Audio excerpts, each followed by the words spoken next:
Get a mayday out? Not sure. What about the rescue boat? The current is running east. We use it to get to the coast. You're kidding me. You got a better idea? So do you think it's gone? It's still out there, and it's close. Everyone get out of the water!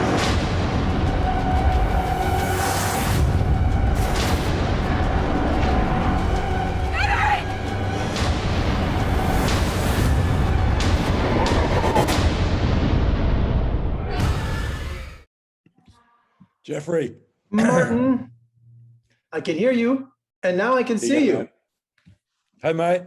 How you doing, buddy? Good to talk to you today. Bro. Yeah, awesome. Awesome to speak to you, man. Oh, wonderful. I'm really thrilled to talk to you about Great White. You know, Jaws is my favorite movie of all time. And I was 8 years old when I saw it first run in the theater. And I belong to some Jaws Facebook groups, fanatics, you know, there's different ones. And the one thing about Jaws fans, we love anything to do with shark movies. It's just not Jaws. It's like, you name it. And so there's a new movie coming out about a great white or a shark. They go crazy, you know, so there's a huge fan base out there for these kind of movies, specifically a great white. So I posted in those news groups today and those Facebook, they were like, oh, let us know what happens and where we can find it. So there's a lot of excitement around your movie. I love your passion, man. I love your passion. Yes. Look, it's obviously the high watermark, the Citizen Kane of shark films. And yeah, I obviously love Jaws and love Spielberg, and the film is timeless for me. Timeless. Absolutely. I mean, I've been to Martha's Vineyard. I went to Jaws Fest, and I mean, it's just, it's been a lifelong obsession with mine. So like all Jaws fans, you know, they're anticipating your movie with great excitement. So there's a big audience out there. That's great. That's really cool. Really cool. Well, you know, 5 passengers, seaplane destroyed, freak accident, trapped on a raft 100 miles from shore. Martin, what could go wrong? Nothing. No, a lot could go wrong, obviously, with, I think what we were trying to do with Great White, you know, to set it apart from all these shark films. I mean, it's so hard to do. I mean, you know, what we were trying to do, because we were setting the film in Australia, was to showcase, you know, northern tropical Australia. It's vast, it's epic looking, it's beautiful, it's beguiling. The waters have got this turquoise, beautiful green, emerald colors. There's just something about it that wants you to lure you into the water. But underneath the water is that lurking primal menace. And those are the things I was trying to showcase, or have the irony of the beauty and the, you know, and the beauty and the brutality, as well as trying to get enough nuances in the characters, because we have to spend a lot of time with him on the raft, obviously, that we had to elevate it to the degree that we wanted it to be. Yeah, and of course what Jaws had, which was, we all love, is just those amazing characters. But yeah.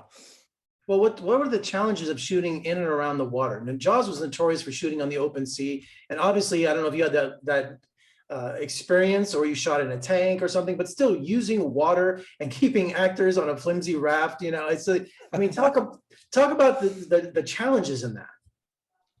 Well, I've just come out of therapy, and stuff. You're in good company. You're in good company with Spielberg. No, the challenges are immense when you're shooting on water, because you can't control the environment. You can't control the elements. There's the wind, you know, there's the sun in Australia, which is brutal. There's tides, there's the stingers and anything else in the water that you can come across. You know, so, and the fact that I only had 25 days to shoot, I don't know how many days I had for Jaws, but we couldn't keep shooting, even when they were saying the shark isn't working. You know, we've all seen that documentary.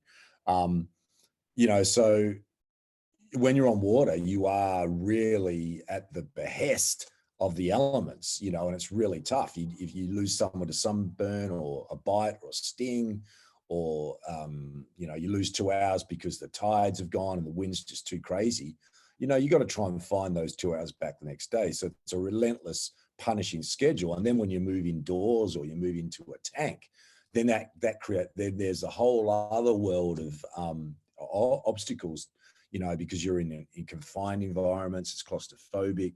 The actors have to, you know how to control their breath. You've got divers around them. If you want to change a lens, for example, you have to bring the camera up. You have to take the camera out of its underwater housing. And, you know, all these things take time.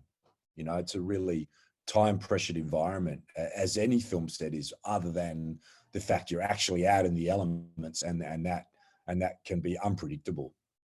What I found fascinating for Great White is that your black backgrounds, they were very artistic. Because was there that a special effect for the photography? Because usually you have crystal blue waters, but using that black background, it looked like that one photographer that did, you know, it was all blacked around. It just gave it a real kind of a midnight, I don't know if that's the right word, feel to it. Yeah.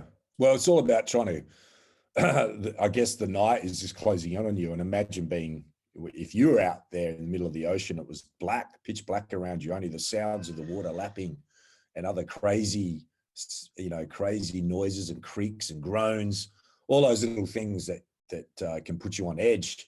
You know, is all part of, I guess, the suspense of building the tension in the film. And tell me some of the tricks of the trade that you got the cast to react to the shark, you know, keeping up their energy. But, you know, we hear like in Jurassic Park, they have a tennis ball and a stick. Or what did you do? Were you like the kind of director going, he's on the left, or jump, react? You know, that it's a actually really tough skill, I guess, but you really are relying on the talent and quality of the actors as well, because when it's obviously easier because we have an actor who's screaming and jumping around in the water, those actors are actually reacting to that, you know. So in that sense, it's very helpful, you know, like he will suck himself under or whatever, and you know, if from the script and the storyboards that the shark is taking him at that point, you know, so they are reacting to something visceral and real. I guess all those other elements where, I guess in a Jurassic Park film, or Star Wars, where you're running around in blue screens, it's very hard for the actors as a tennis ball here and there. So I didn't have as much of that, thankfully, but look, what I had was some really good actors. And one thing that Jaws fans adore is in Jaws: The Revenge, you know, the shark would reach out of the water and scream and moan. In your film, they're growling in anger and pain, you know, so that's a little nod to Jaws: The Revenge. If not, we love it. Oh, that's so good. Because I've got so much on the internet about a shark screaming, but you know what? If it didn't have it, if you watched it without it, it felt so empty in the edit. It was like, what? So a lot of I'm so glad you mentioned this, because a lot of I suppose another point of difference in the film is the environment and the ocean, and how it's in pain in essence, because you see Joji at one point chuck his plastic water bottle into the water, and so there's a sense of the environment without whacking people over the head on it. But we had a sound design of the ocean and of the environment of actually whales, because whales have this very sort of, it's quite surreal and ethereal, sad sort of sound.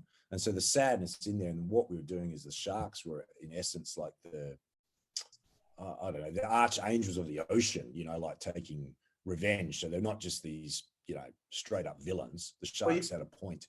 You're in good company, because at the end of Jaws, Spielberg added that growl. Remember when the shark was destroyed and it was going down? It was like that's it. Yeah, so you know, you're in good company. He used that in Jewel with the truck, you know, exactly. Like when it went over the edge. So it's like, I forgot about that. So when all the people were attacking me, I was like, oh, it's just feeling terrible. And then thank you for reminding me of that, Jeff, because I was, you know, you cop it in the neck on the net, and then you go, oh, actually, they've done it before. You know, were you involved with the poster art? Because there's multiple posters for this film. It sells the movie. I love the tagline, "Take your final breath." They're really great marketing tools for this film. They're real eye-popping. Man, I love the poster art. I mean, I collect posters. Being an absolute film buff, a film historian, and I was blown away by the poster art with Katrina, with the flare gun and the shark. It really gets you in. It's very visceral. It's real classic poster art. I didn't have anything to do with it other than I loved it. And as a director, you're going, I hope it's good. And it just exceeded expectations for me. I'm obviously going to have that up on my wall, and some of the other poster art. There's a really wicked, really sick Korean one. You know, like I just love that stuff. Love that stuff. Love all that sort of thing as a history buff, as a film lover. Well, Great White, July 16th in theaters, on video on demand and digital. Martin, thank you so much for joining me today. Great job. And I can't wait to see what you'll do next, buddy. Yeah, thanks, mate. There's more creature features to come. Wonderful. Take care, and we'll talk again soon. Thanks, Jeff.